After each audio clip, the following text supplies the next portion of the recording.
So welcome everybody. My name is David Hassler, Director of the Wick Poetry Center, and wow, what a turnout for our very own Maj Ragain.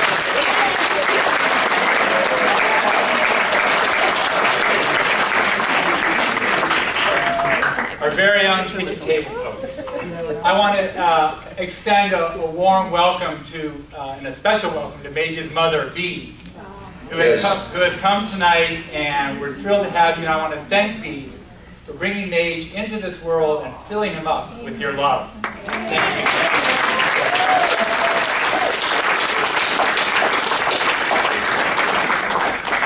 This reading, as well as all of our Wick programs, would not be possible without the ongoing generosity of two brothers, Bob and Walter Wick, who named and endowed this program in memory of their sons, Stan and Tom Wick, who died 7 years apart in car accidents.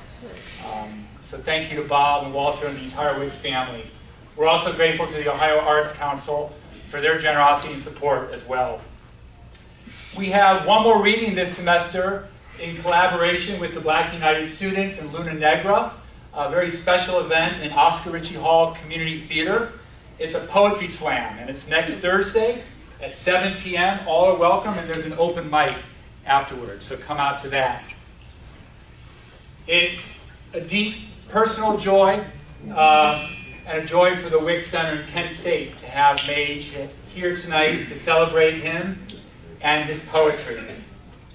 Maj has he moved to Kent in 1969, and for the last 6 decades has been in Kent, teaching and guiding young poets. For the last 4 years, he's led a veterans writing workshop with the Wick Poetry Center and Warriors Journey Home, and he's been hosting the open poetry reading for 30 years continuously now. Now it's at Last Exit Bookstores on the last Friday of every month, and the next reading will be a week from this Friday at 8 o'clock at Jason's Last Exit Bookstore in a circle, no sign-up sheet, poem answering poem. Come out to that. It's very special. Maj has written 5 full-length books as well as many chapbooks, and his very last book is called A Hungry Ghost Surrenders His Tackle Box. I'm certain that we would not be the community we are here, gathered together, were it not for the loving attention that Maj has given so many of us, and were it not for the honey stored in the beehive of his heart. Kent is a place of deep listening. I've heard that from Maj many times, and it is he who has heard so many of us patiently and lovingly into speech. Another thing Maj has said is that poets are the means by which a place comes to know itself. And that is so true here in Kent, Ohio. I've learned, and we all know, so many of us have learned from Maj, that poets are obliged to give voice to their own community, to sing their place in the world, just as Maj has been writing poems to bless our births and our deaths, to bless the tying of our knots together, to bless a mural, a park, a gathering of children in the center of town to read their poems about trees. Maj read here 12 years ago. Was it 12? And he was accompanied by the magical musical hands of Halim Eldab. Thank you, Halim, for being here now. And because nothing ever escapes Maj's attention, he wrote a poem about that reading 12 years ago here at the Student Center called Reading My Poems on Ash Wednesday with drummer Halim Eldab. I think it was room 306, Kent Student Center. And he says, "What are you listening for, all lined up in chairs? You should be dancing, stepping on another's feet, introducing yourselves for who you really are. You should be giving away what you want to keep." The Northwest Pacific tribes named it Potlatch. Their shamans envisioned a dying world. Spring could not find its way back through the mountains of things. Potlatch, you give me a gift, I give you more. Maj has been giving us more and more for the last 40 years. giving until, as he says, there is no economy, just abundance. The life that Maj is living is that ongoing poem, dignifying and celebrating us and our town. Tonight, we will receive his gift of poetry, and we must keep that gift in motion. Please welcome Maj Ragain.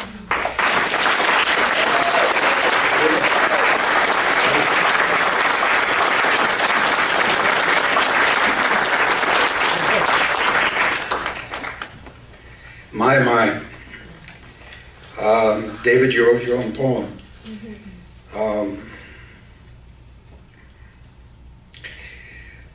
Thinking this afternoon about this reading, shuffling through poems, it struck me that with great relief that despite what David says, this is not about me. It really isn't. It's about us. And it's about the shared life that we're living. That's what it's about. And I'm just one voice. When W.S. Merwin was here a few years ago, he stopped reading one of his wonderful poems and said to the audience, "Do you realize," and he spoke especially to the young in that crowded room, "do you realize how difficult it's going to be to remain open through the years?" And I think that part of the ongoing work of all poets is to ensure that we stay open to it all of it, the whole catastrophe, as Katsantzakis called it. And Jack Kornfield, a Buddhist teacher, remarked one time that he thought that what counted most was the quality of heart that we bring to what we do. And as far as I can tell, that's just about the whole thing, to bring a quality of heart to what we do. If we write poems, if we hail one another with words,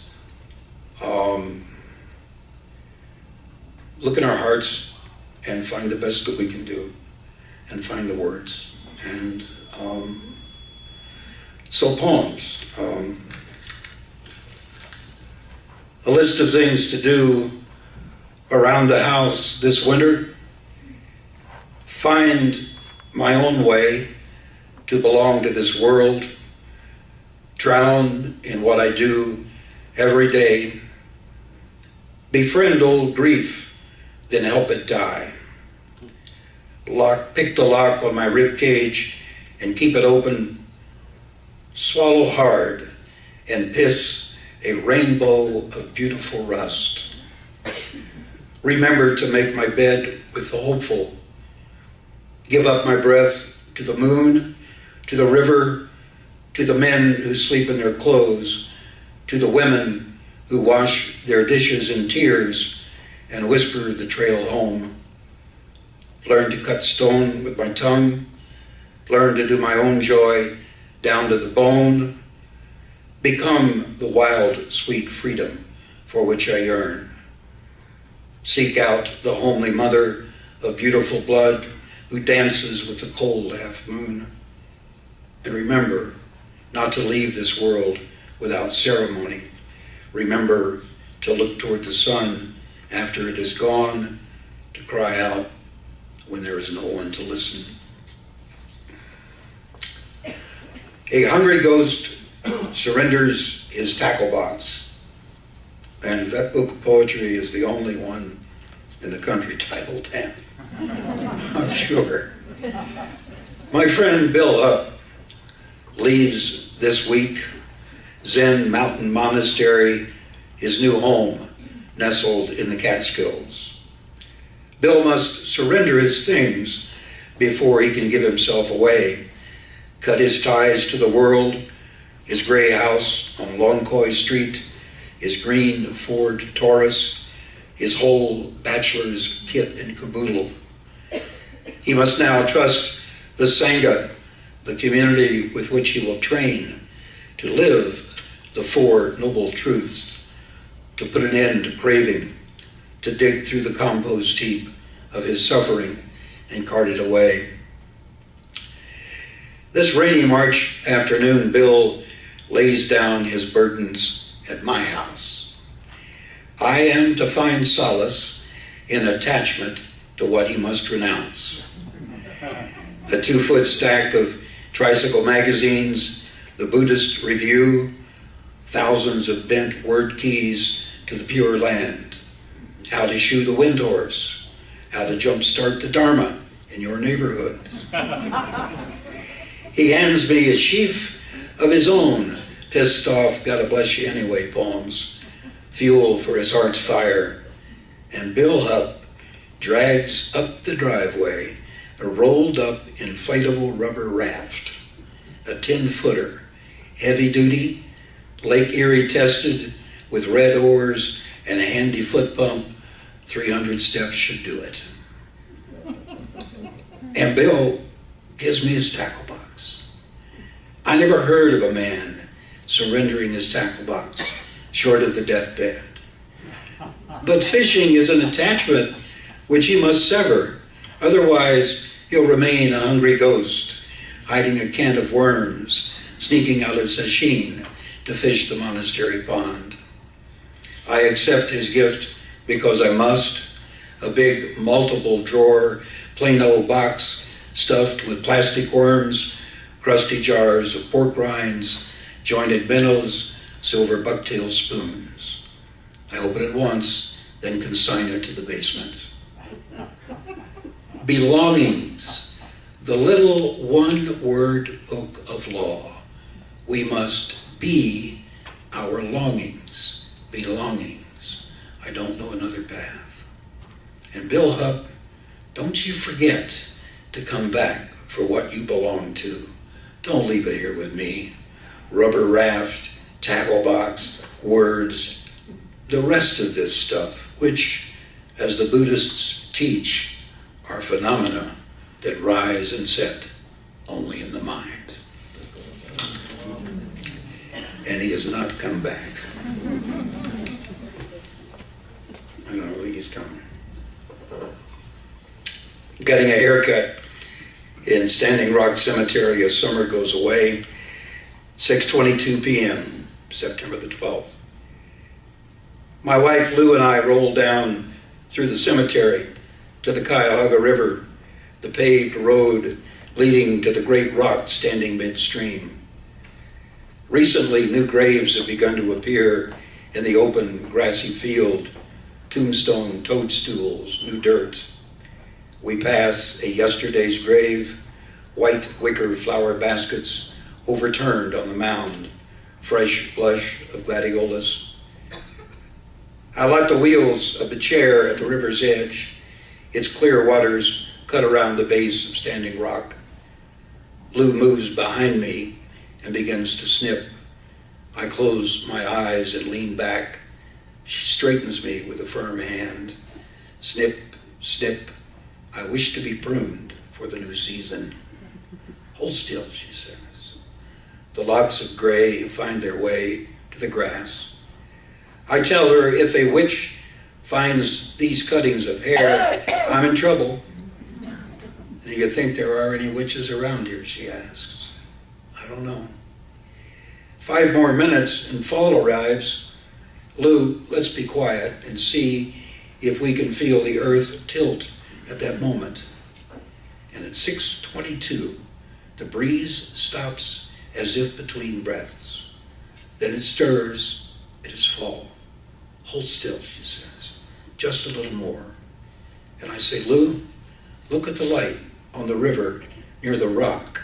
It has changed. And she asks, what does it make you feel? And I say this as if another man inside me is speaking and I cannot stop him. I say, I feel that my heart has gone out into the world and it will not come back.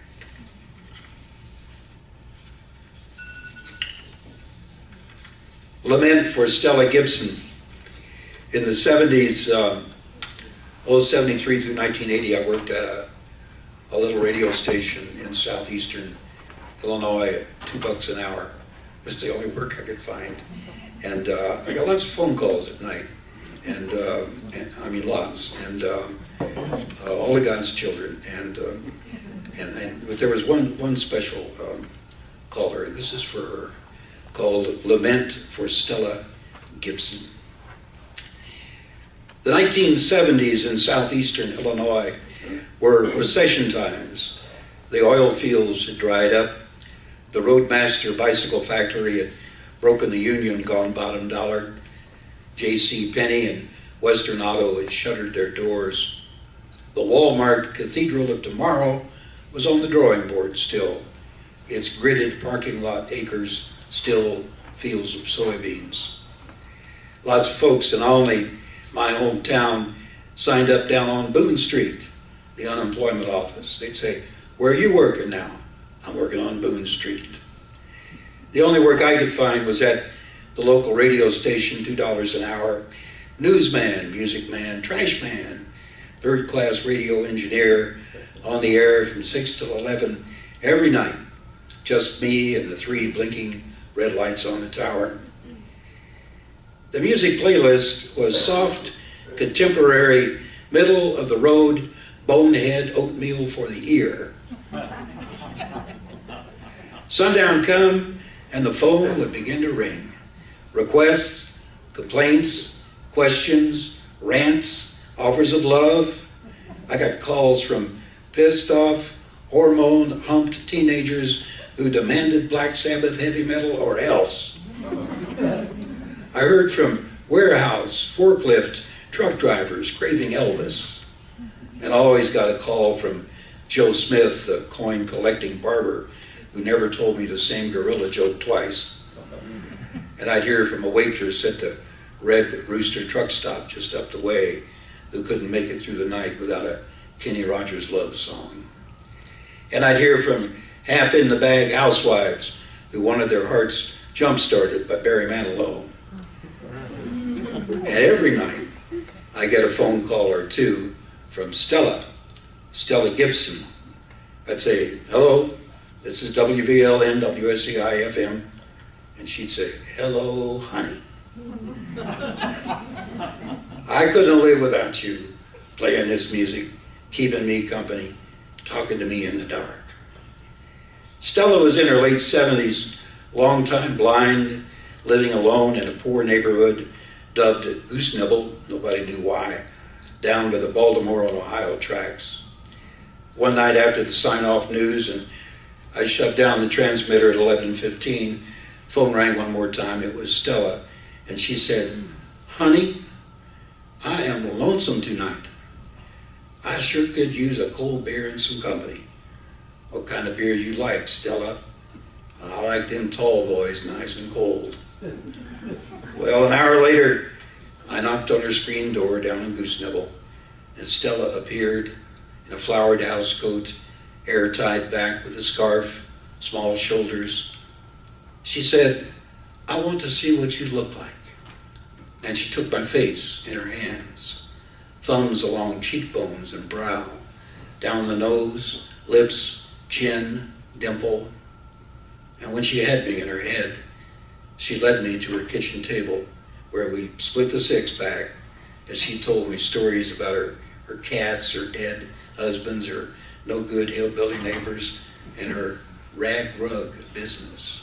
Stella made jumbo-colored rag rugs and sold them on the radio station's call-in morning show, Quiz and Tell.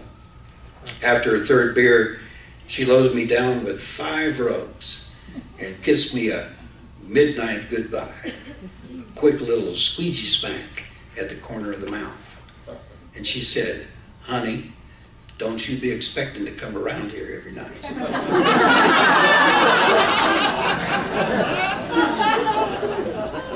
Well, out the door, an armful of rugs, and I turned back to her and I said, "Your name, Stella, it means star."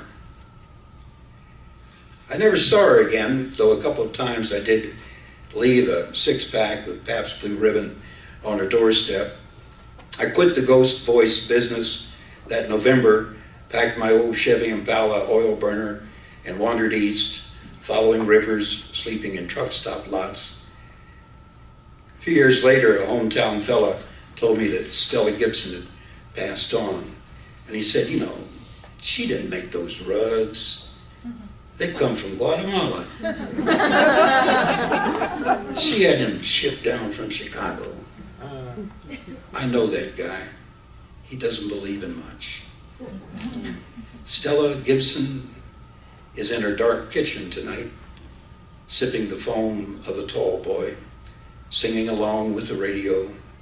Her sure fingers weave the thin rag strips, pulling the colors through. I was the night man. She was a star.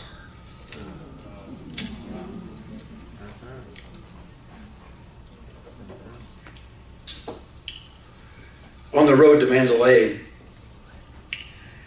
Today, March 18th, is my father's birthday. Daniel Wayne Reagan, born 1916, died in 1990. He was born a minute after St. Paddy's Day. A secret regret all of his life, an Irishman missed his Saint's Day by a minute. I've inherited some of that too late stuff. I won't offer an inventory, but I know what it is. Happy birthday, Pop. It was my pop who first opened the door to poetry for me. He did a hard time as a carpenter and a construction worker, building things for other people. He fixed the little things in his life and turned away from the big ones. He kept his thoughts and feelings to himself, a solitary man, but now and then at the supper table, on the back porch overlooking the lake, after he had been emptied by the day, he would begin to drift and talk. And one evening, he asked me how my homeschooling was going with a teacher who visited every weekday afternoon. I was 12 or so. I told him we had studied a poem by someone named Kipling, I think. It was about China and filled with words I didn't know. But when Mrs. Eberhard read it aloud, it seemed so sad.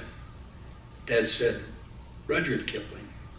His face brightened, and in a quiet, firm voice I'd never heard before, he turned his eyes to the lake and said, by the old Moulmein pagoda, looking lazy at the sea, there's a Burma girl a-sitting, and I know she thinks of me. For the wind is in the palm trees, and the temple bells, they say, come you back, you British soldier, come you back to Mandalay. Come you back to Mandalay, where the old flotilla lay. Can't you hear their paddles chunking from Rangoon to Mandalay? On the road to Mandalay, where the flying fishes play, and the dawn comes up like thunder out of China across the bay. My mother sat still as a pup, her hands in her lap, staring at Pop. My little brother Michael held his fork halfway to his mouth. And young as I was, somehow I sensed that the Burma girl a-sittin' reminded Pop of someone he'd known in his youth and would never see again. He was so tender with the words, I didn't know he could feel that way. That Pop knew these lines just didn't make any sense. I'd never seen him read anything other than a carpenter's manual, a newspaper, or a detective magazine. And that last stanza, on the road to Mandalay, those 4 lines, found its way so deep inside me that to this day I hear it in my head at the oddest times. In the car, at a stoplight, raking leaves, watching a river run, staring out off the back porch, and always it is my Pop's voice. It was my first taste of the peculiar, enduring life of poetry, how it can link what is here with the past, how the scratchings on a page can come alive, how that voice extends far beyond our brief time. And it was my first inkling that my father had a secret inner life I'd never know. Later I came to believe that everyone has such a life, and that we are each alone with that. There are no flying fishes in that little lake in southeastern Illinois. and the road to Mandalay still beckons, though I never traveled it, and the Burma girl is still waiting, as we all are, for someone and something. It was beautiful, that moment, when my father climbed a long ladder of poetry, about himself, took me with him to that old Momin pagoda, and showed me his heart. On the road to Mandalay, where the flying fishes play, and the dawn comes up like thunder out of China across the bay. Fancy Gap. They call it Fancy Gap, North Carolina, a cut east and west through the Blue Ridge, and I am parked in the side lot of Shoney's restaurant, my head back, catching the morning sun, eyes closed, a break from the 1,100-mile drive back to Cleveland from Florida. I hear him sweeping behind me, whisk, whisk, the metal scrape of the dustpan. He hunts cigarette butts, bottle caps, detritus from the caravan on I-77. He's a big guy with broken down feet, wearing blue jeans, a blue ball cap, working that asphalt rink, Shoney's Zamboni man. Good morning, I say. Morning, he grins. I offer him my hand, my name. He is named Tommy Justice, up in West Virginia way. Now he lives in Fancy Gap. Tommy, how come they call the town Fancy Gap? Ain't no town, he says, just a gap. Wind whips through 60, 70 miles an hour, turns over semis and cars. Nobody knows when it's coming. Why they call it fancy, I ask. Don't rightly know. I just live here. I worked in the coal mines 15 years in West Virginia till a 500-pound rock fell on me. I was under what they call a kettle hole, bracing it up when it fell, the rock across my back, and it took 6 men half an hour to get it off me. My brother was there. He pulled me out. And when I got home, I told the wife, I'll never go in that hole again. And we moved down here to Fancy Gap. Look, here on my back, you can still see the scrapes. And Tommy Justice puts down the broom and dustpan and shows me the rakes across the middle of his back, like the nails of an angry hand. The worst part of it all was working in the dog holes, a tunnel no bigger than for a dog to crawl through. I brought out chunks of coal, clamped between my knees. The talk trails off here. Tommy Justice leans on his broom and looks up at the cloudless sky. My eyes follow his up into the empty kettle hole of heaven.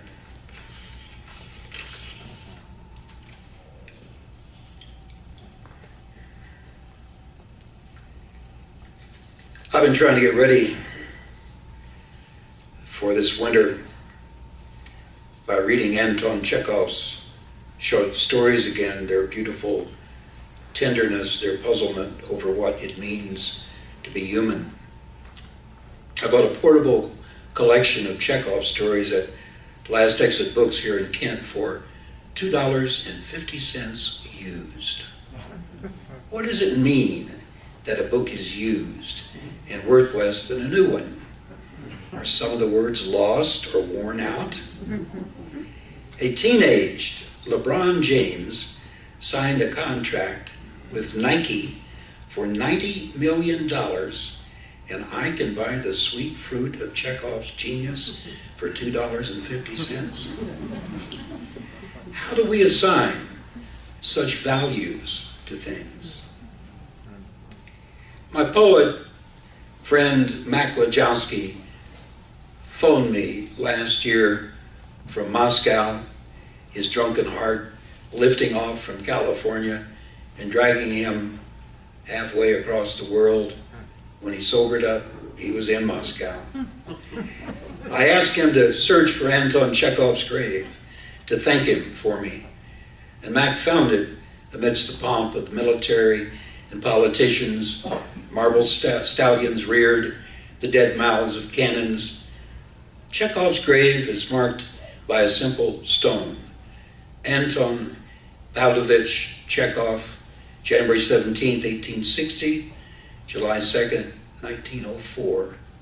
And Mac spoke both our names over his grave and said he liked to froze his ass off doing it. Later, Mac got caught trying to piss on Lenin's tomb. The police roughed him up before turning him free, and Mac is used to that kind of thing. Today I wrote Chekhov's words in my notebook. Chekhov. My holy of holies is the human body, health, intelligence, talent, inspiration, love, and absolute freedom. Freedom from violence and falsehood, no matter how the last two manifest themselves. And this, speaking of himself and for all who wish to be free, Chekhov. Write how this youth squeezes the slave out of himself, drop by drop, and how, waking one fine morning, he feels that in his veins flows no longer the blood of a slave, but that of a real man. My work this day, to squeeze the slave out of myself, drop by drop, and word by word, and poem by poem. You won't be able to tell the difference by looking at me, but I squeeze hard this day for a few drops. The work is long. There is not enough time in the cold, in the dark, drop by drop.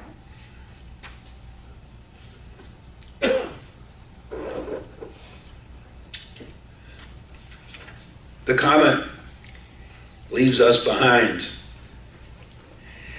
I woke up this morning wondering about the Hale-Bopp comet, where it is now. It has been 10 years since it slipped away from our view. And I wonder if someone on another Earth is pointing up to it right now, speaking wonderment in a language strange that sounds like a piccolo or tap dancing maybe. I miss it, that burning ghost. I won't see it again. The phone rings. Rick Walden, the poet with the cracked heart from Raleigh, North Carolina. Rick sent me a poem weeks ago called Blue Ghost Prayer Wheels. And he wants to know what I think about it. I tell him I can't think about it or tell him about it except in a poem I haven't written. Rick is handcuffed to the beat wheel, turning over the fire pit.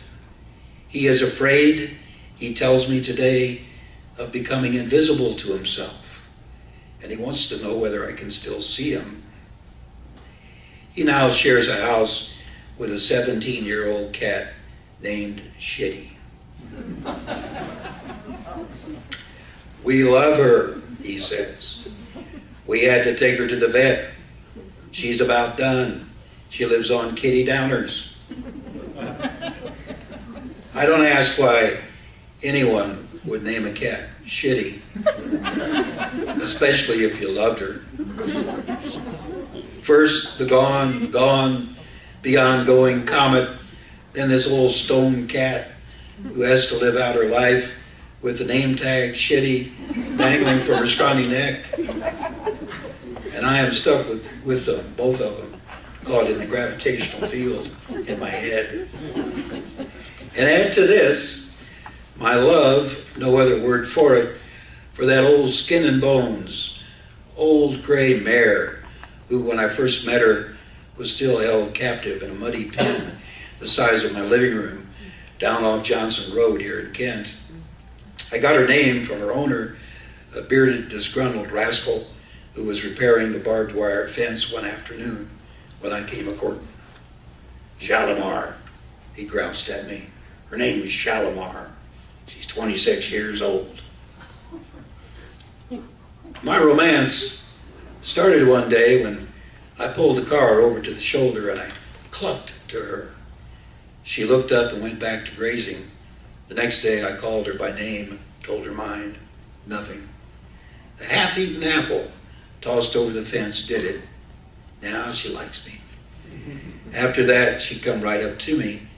She hadn't been curried in years. Her unclipped hooves made every step hurt. It was her loneliness, how it clung to her, that brought me back. I saw in her what I feel in myself, and I began telling her things I could never surrender to anyone else. Crazy shit, from knee-deep in the wound. Stuff like the arrow arguing with the bow. Stuff like the moonlight quarreling with the river. And she listened. Shalimar, after the Shalimar Gardens, built in the 17th century India as an abode of love, or a place where the heart can find shelter. And she is beautiful, that old horse, though you wouldn't know it by looking at her. Nobody knows much about the nature of beauty and how it moves the heart. Perhaps beauty is what we are naming our feeling rather than what evokes it. Larry, who owns the horse farm down the road, eventually came to rescue Shalimar and turn her out in the big pasture with the other horses. And now when I drive out to find her in that big open field that runs a quarter mile back to the tree line, Shalimar is still easy to spot. Bony old crone, sway-backed grandmother, always close to the others, usually flank to flank, the ancient solace of touch.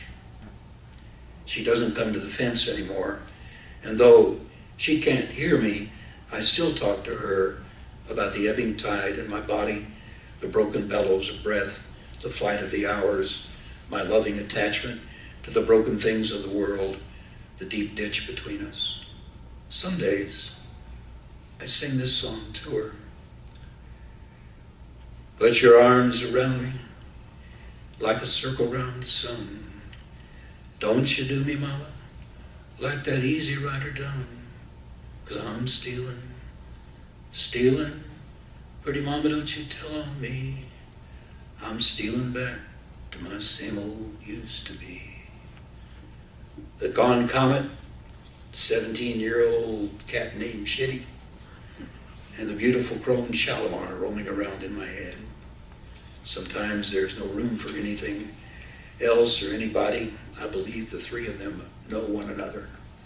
Sometimes they touch, and their knowing holds together the world I share with them. I go as far as I can with talk like this, and then I begin to weep for the words I cannot speak.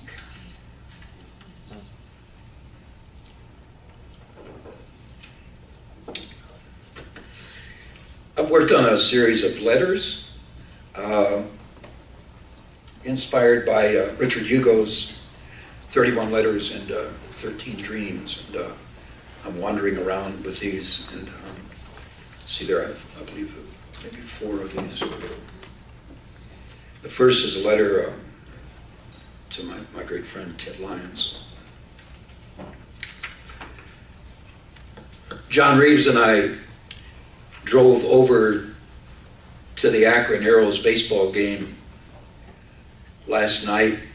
It went to the bottom of the 15th, just short of midnight, when the Arrows' first baseman, Jesus Aguilar, bounced one through a drawn-in infield. Big jubilation, that jump and pile-on thing the players must have learned from televised games.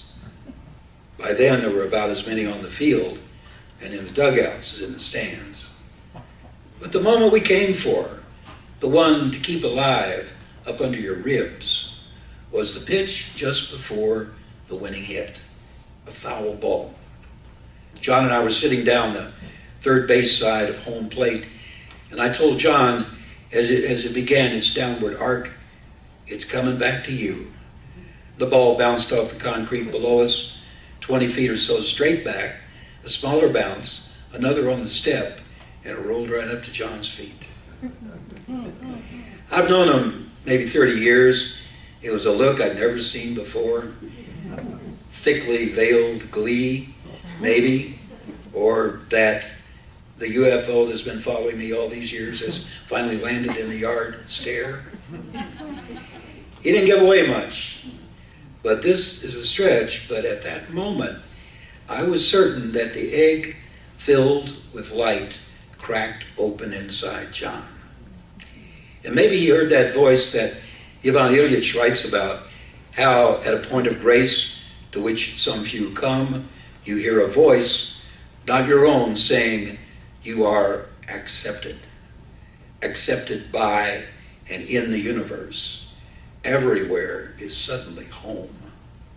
You can finally forget about chasing love in all its Halloween disguises. You are accepted. You don't stand up, ball in hand, and shout across the diamond, my suffering is over. This ball is a token, a reassurance that I've been accepted by the universe, everybody. No, it comes out like this, John says. After 50 years of baseball games, this is my first ball. Turning it over and around, thumbing the stitches. Just before the lights go out for John, when Thanatos attends, may he remember how that foul ball found him so unerringly that late May night in Akron, how it completed what had begun so long ago. I've been listening for that voice since my early teens, when I first began to awaken to my little life and the greater enduring life of which it is briefly a part. One November evening, I rolled my chair to the side of the house, the cottage on the Illinois lake where I was raised. There was a sharp, chilling north wind off the water. The leaves were down, the light was dying. I sat there, closed my eyes, and felt the cold up under my jacket. I burst into tears, one big sob, then maybe 10 minutes of breath-catching weeping. Finally, I quieted. The tears dried on my face. That was 60 years ago, my moment. Maybe I was hearing for the first time, without knowing it, the beat of the broken heart of the world. Maybe it was an inkling of a truth that would deepen over the years. Unless you come to see life as tragic, you cannot begin to live.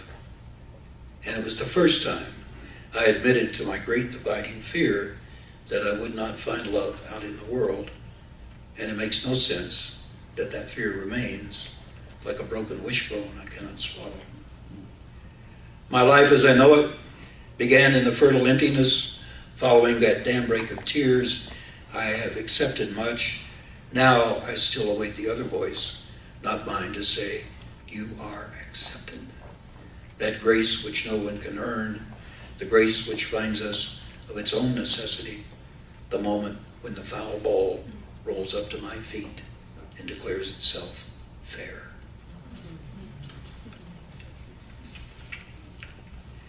It's a letter to my grandson, Liam Michael.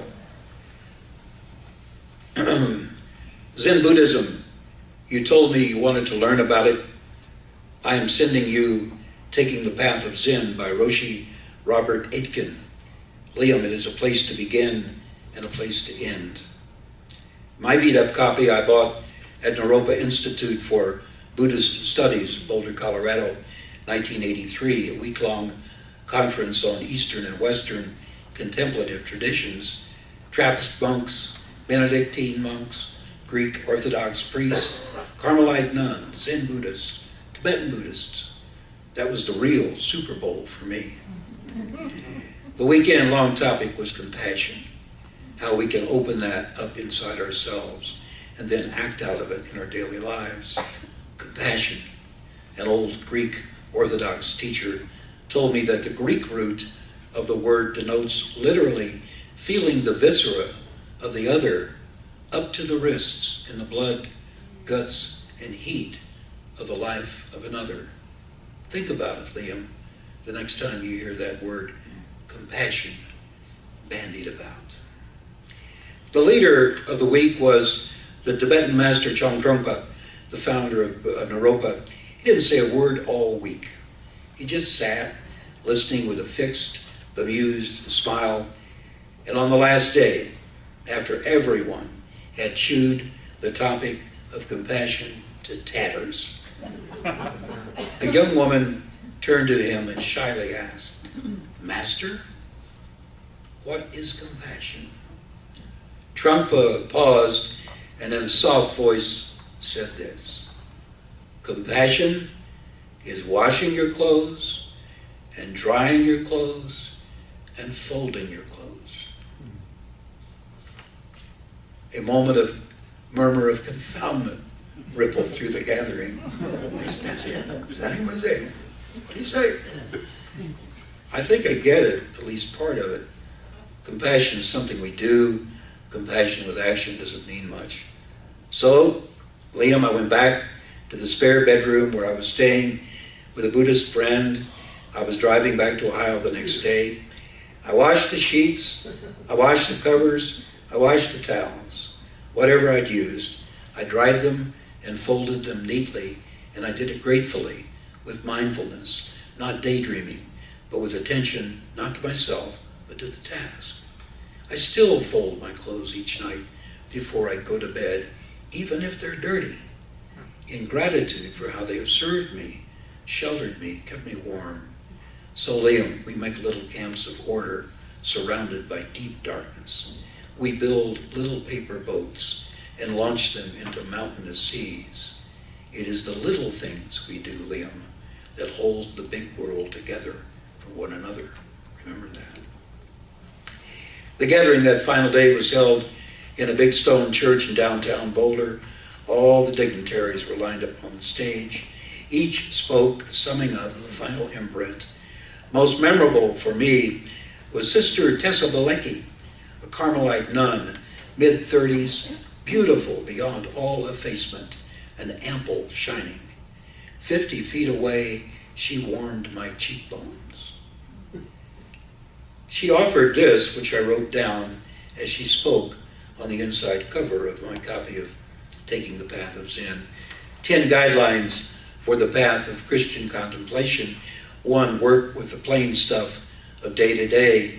2, love God, the historical Christ from the scriptures, the cosmic Christ from nature, the mystical Christ from prayer. Love life and be grateful. Embrace little deaths and little sufferings, for they prepare us for the greater ones to come. Love one another and express it generously. Keep your balance. Work with your humanness. Get back up quickly. Empty yourself every day. Be still. Laugh no matter what happens, especially at yourself. More than 30 years later, I still turn to these as a way of imagining my life. And Liam, I remember sitting on the church steps that evening with Sister Bilecki. When Sister Bilecki brushed past me, I called her. She came back up the steps. I offered her my thanks and my hand. And Liam, when we clasped hands, it felt as if I had gripped flame, the fire of the life deep within her. Not just her life moving within her, but the greater life that finds expression in each of us, the life forged in the fiery mind of the nameless. And if I, or if you, can keep even a couple of these truths in the forefront each day, they become points of light by which we navigate and find our way home. Use what you can. Love life and be grateful. Empty yourself every day. If you do only that, it would be a victory for us all. Everything falls under the law of change, like a dream, a phantom, a bubble, a shadow, like dew, or a flash of lightning. You should contemplate like this, the last lines of the Diamond Sutra. Liam, everything falls under the law of change.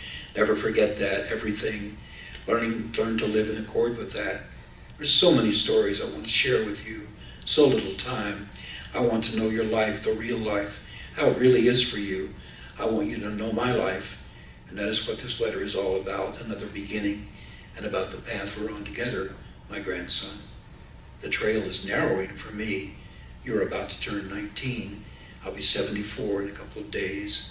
I'll stay with you as long as I can. But our lives are like dew or a flash of lightning. I leave you with a little poem one of the veterans I work with gave me. Learn it by heart. And when you are confronted by big stupidity in its loud metallic voice, when you are frightened, when your own little truth is threatened, when anyone threatens to diminish you or shame you, stand up and bark this back at them and make them eat this bread. Tell them this, 4 lines. Tell them life is mostly froth and bubble. These 2 things stand like stone. Kindness for another's trouble, courage in our own. Kindness and courage, Liam, you will not need much else. The old wisdom teachings tell us that courage is the first virtue, without which none of the other virtues can be bodied forth. And you will be called to test that truth. Let's find each other, Liam, before the winter off Lake Erie shuts us down. And remember, the stars always shine, even at noon.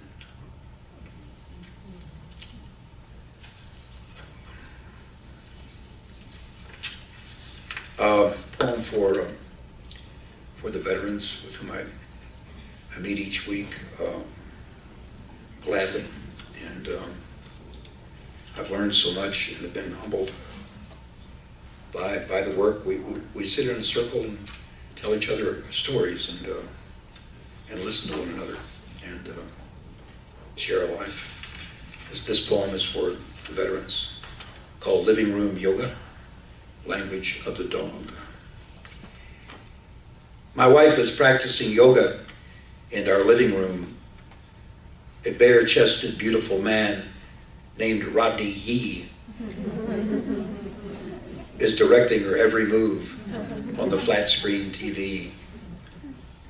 He says, a downward dog, then exhale, push up, upward dog, jump into a squat, strongly flex your feet, open your chest. His yoga mat is spread out in a grassy field overlooking the blue Pacific. We live on a dead-end street in Kent. In the background on television, I see what must be Diamond Head, Hawaii, and closer still I see Luann following his every move. He tells her to feel your thigh bones as you touch your hamstrings. Inhale, upward dog. I loved this woman until my last breath. It took me years to lift my stone heart, the size of one of those purple exercise balls rolling around in the tropical sunshine, to lift it, to offer it to her. The screen goes blank. My wife Lou rolls up her rainbow yoga mat. She walks barefoot to the kitchen to begin the clatter of supper. All day, I have been thinking and staring down into the deep throat of war, trying to understand its cold darkness, searching for the faces of my friends, the veterans, in whose nightmares the Bettys still bounce and the punjies stick. Dog soldiers, dogs of war, upward dogs, downward dogs, dog tags. They are tied to the trigger guard on the rifle of the fallen soldier, the rifle staked barrel down into the earth, so he may be later identified, this downward dog. Name, rank, serial number embossed in the language of the living. Now a downward dog, then exhale, then open your chest. The dead have no words for us now, and we have forgotten what they tried to tell us, stone by stone.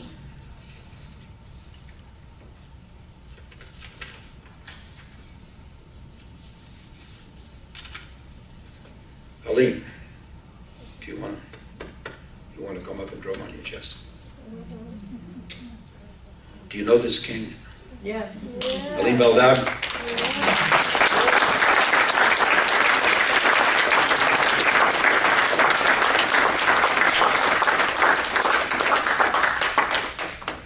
A poem for Aleem's, this was for his 90th birthday. Yeah, I forgot my drum. So what, The drum on my chest. so what will we do if you've forgotten your drum? Drum on the chest. That's what we do. All right. Alim Eldad, his 90th birthday. Alim, Drum. each of us Boom, bop, bum, bum, bum. has many names. Boom, boom, boom, boom, yeah, yeah. Oh, The gods are within us, boom, boom, boom. and without us. Oh, yeah, yeah. Alim Eldad, Ooh, yeah, yeah. Oh, one of his other names is Shanga, Sha, boom, Shango, Shango, Shango. after the Yoruba god of thunder and lightning. Ooh, yeah, yeah. The god of drums, the god of dance, Boom, yeah. thunder is lightning, crying out.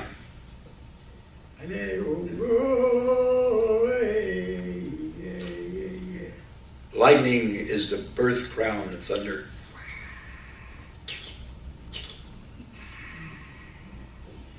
This week in the first hours of March, the month of Alim's birth,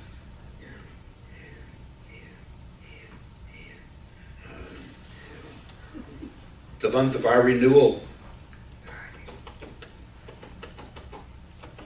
a line of midnight thunderstorms drummed their way through Kent.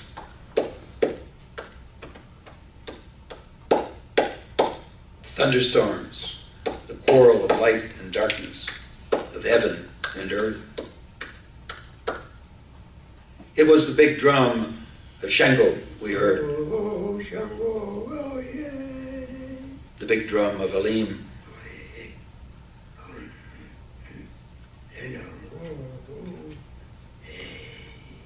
Calling out the music of thunder.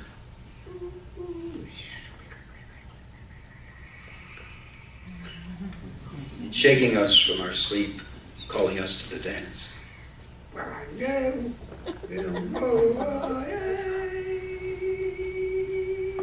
Halim, restless as always at midnight, drumming on the taut goat hide. Halim, drumming on the one heart we share.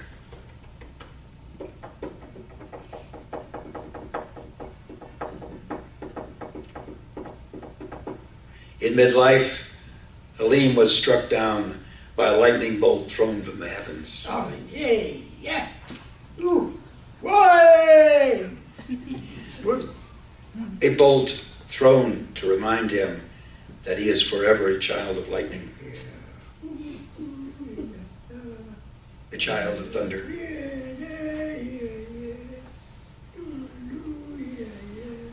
Marked by lightning, blessed by lightning, filled with a light that is not diminished. It has been an honor for those of us lucky enough to travel this road with him.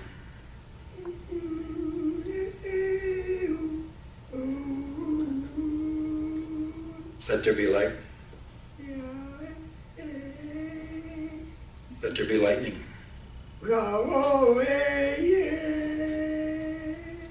Let the drums speak in their voices of thunder.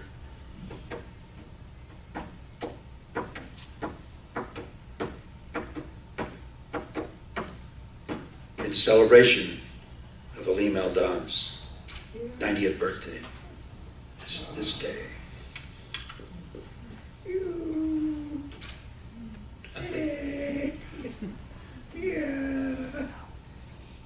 Come here.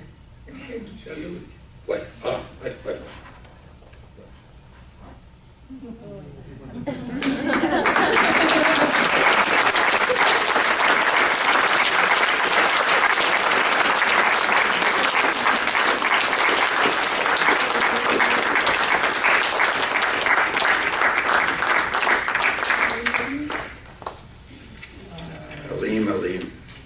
a handful of poems. You know, you're all 1 year older than me or younger than me?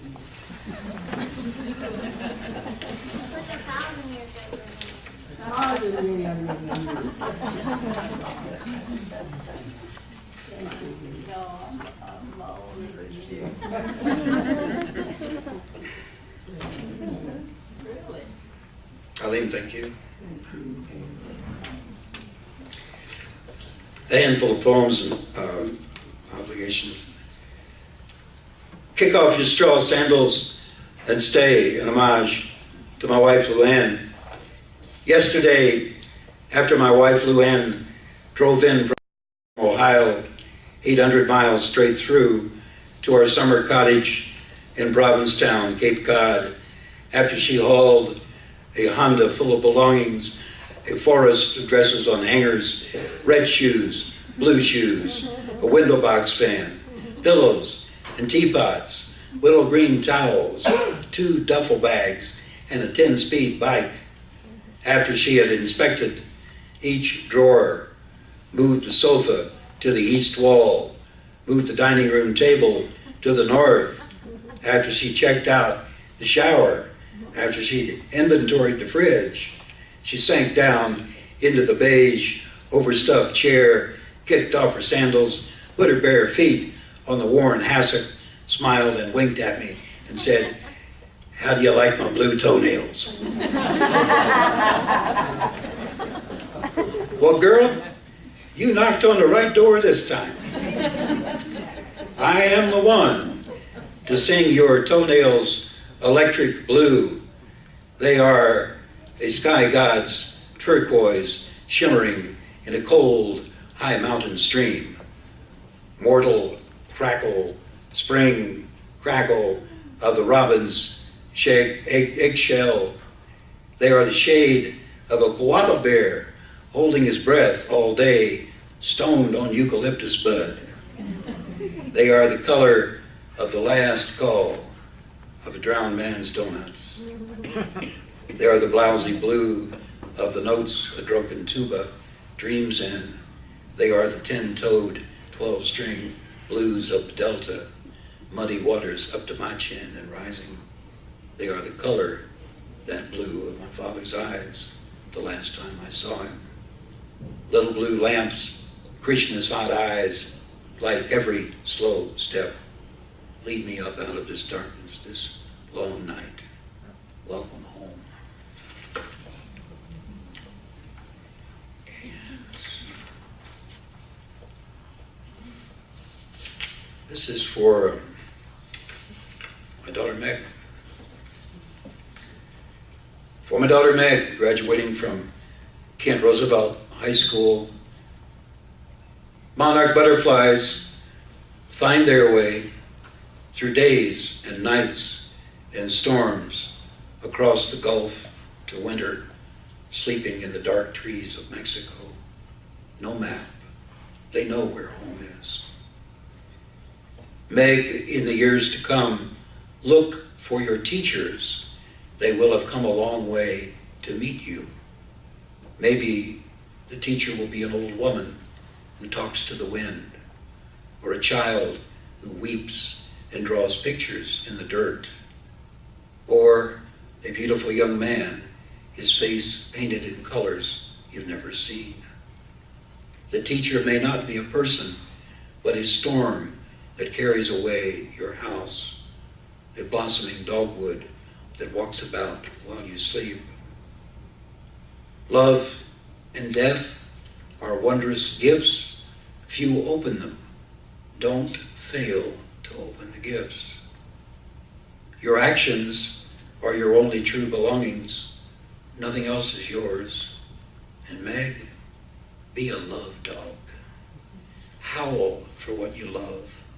Refuse the chain, the fence, the little house that keeps you from the rain.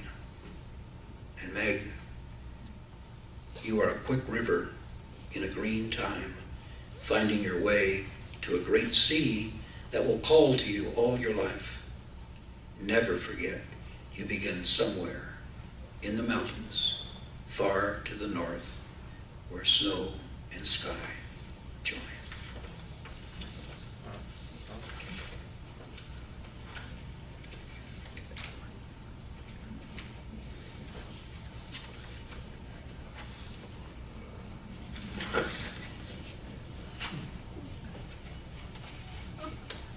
Yeah. No, I don't even pick them. I don't. There's one in particular. Fine.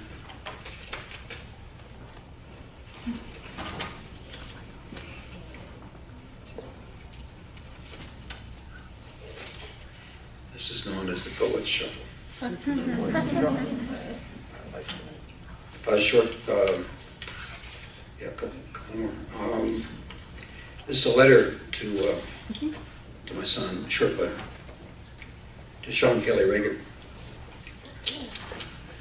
Sean, everything has a story folded into it. Most stories are lost or never get told. Save this one. These lures I send you belonged to an old fisherman who lived just up the Cuyahoga at River Estates here in Kent. I bought them from his daughter at a garage sale last Sunday. I'll take $4.50 for everything, she said. They belong to my father, Jim O'Neill. He came down with cancer. Then 4 months later, a heart attack took him. He loved to fish. We sold off everything this morning except these lures. She smiled, took my money, waved goodbye, thank you. A clean slate, empty closets, bare hangers, all gone. Detritus, leftovers, treasures, belongings, things of the heart with which we touch and know the world. Sean, we don't get to keep anything. Even our names will be lost. Now, what do you make of these flash and funk lures? They're half a foot long with day glow spangles, whirly-gig willow blades, fluorescent hula skirts, and buzz bomb rosary beads. Nothing we ever fished with at that little Illinois lake where we grew up. And I got no idea what kind of fish they attract. Marlin, bluefin tuna, king salmon, sailfish, steroidal guppies, killer whales. They look more like Christmas tree ornaments or thingamajigs a gangbanger might wear around his tattooed neck, or clunky souvenirs pitched from a drunken Mardi Gras float. This is not art imitating nature. Nothing like this swims in any waters we know.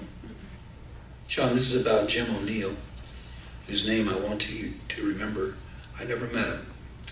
But when you get a chance to cast or troll one of his lures, remember him. They are brand new. They're still in the box. He never got a chance to fish them. Do it for him. Drag one across the snout of a kayak-sized sturgeon as you bottom bounce the Columbia River out there in Oregon. Send one down to a hungry rainbow hanging in a deep Deschutes River pool. And Sean, give them away to the humped, to the hungry, and the happy. Hang one on a weeping willow tree to show the world that Jim O'Neill died for love. Dangle one from the G-string of hot stuff henna, the brass pole dancer, in certitude that the heart is forever unmapped territory. And Sean, hand one to some Pee-wee fisher boy with his old Zebco rig, casting by a stone bridge. You will have to cross one midnight, walking in the dark in your best new clothes. Offer a pair as earrings to that Tlingit Indian princess you met 30 years ago on the Northwest Passage, she who taught you to hear the whales sing.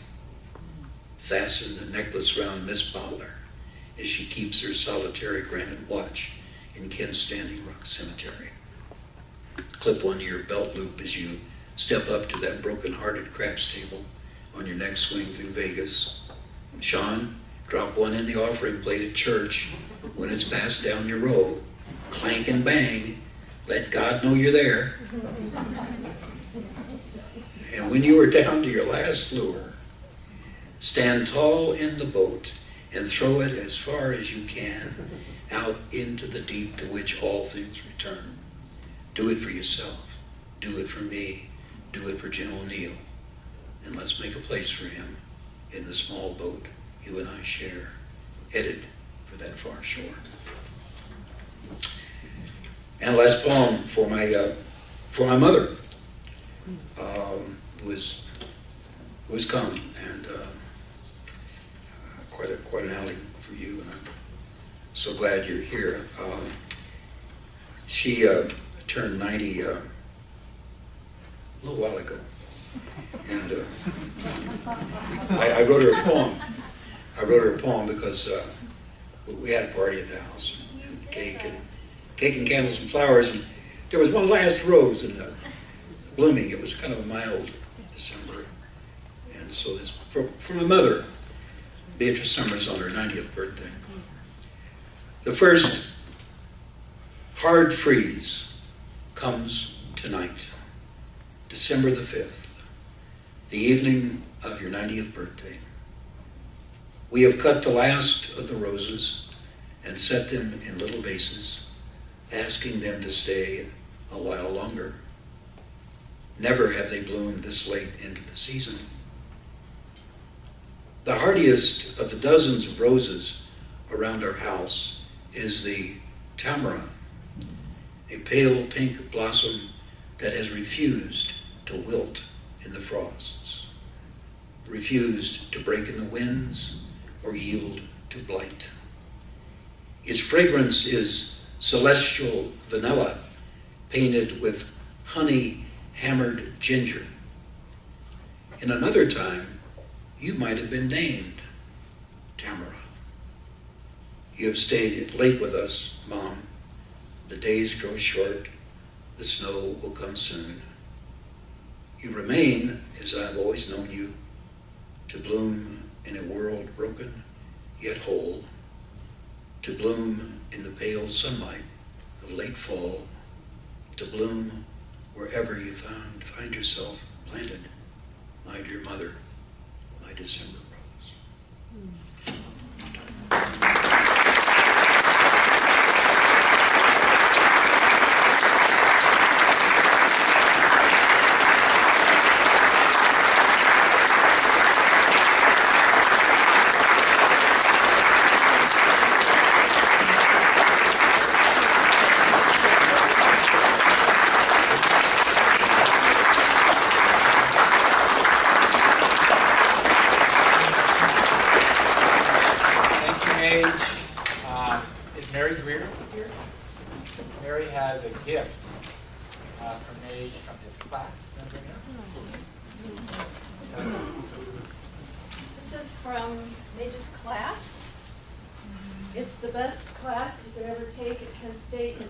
Teacher any of us have ever had. Am I right? Hey, Mary. Well, I can leave right now. I'm all in. So we have books, Major's books for sale, and coffee and refreshments, so stick around. Thank you all for coming, and thank you, Maj, for this.